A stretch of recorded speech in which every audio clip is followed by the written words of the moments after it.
Hi friends, welcome to my channel. ఇక అహల్య అయితే రూమ్లో కూర్చుని గౌతమ్ని తలుచుకుంటూ ఉంటుంది. ఈ గౌతమ్ గారు పొద్దున్న కాఫీ ఇస్తున్న తాగకుండా ఏదో పని ఉందని ఫాస్ట్గా వెళ్ళిపోయారు. ఇప్పుడు భోజనం టైం అయింది, అయినా సరే ఇంటికి రాలేదు, ఎక్కడున్నారో ఏంటో అని అహల్య గౌతమ్ని తలుచుకుంటూ ఉంటుంది.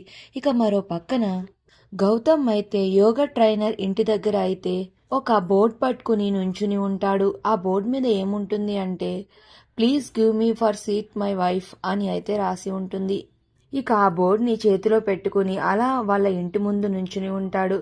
ఇక ఆ యోగా ట్రైనర్ అయితే పనులు చేసుకుంటూ అప్పుడప్పుడు బయటకు వచ్చినప్పుడల్లా గౌతమ్ని చూసి వెళ్తుంది. కానీ గౌతమ్ ఎక్కడికి వెళ్లకుండా అక్కడే ఉంటాడు. ఇక మధ్యాహ్నం అవ్వడంతో వాళ్ళ పాపకి అన్నం తినిపిస్తూ అలా బయటికి వచ్చి చూస్తుంది యోగా ట్రైనర్. ఇక అప్పుడు కూడా గౌతమ్ బయటే ఉంటాడు. ఇక గౌతమ్ని చూసి ఇక వెంటనే లోపలికి వెళ్ళిపోతుంది ఆ ట్రైనర్. ఇక మరో పక్కన అహల్య కూడా గౌతమ్ గురించి అటు ఇటు తిరుగుతూ వెయిట్ చేస్తూ ఉంటుంది. ఇక చీకటి పడిపోతుంది. చీకటి పడినా సరే ఇంకా గౌతమ్ గారు రాలేదేంటి అని బయట మెట్ల మీద అయితే అటు ఇటు తిరుగుతూ అక్కడే వెయిట్ చేస్తూ ఉంటుంది అహల్య గౌతమ్ గురించి.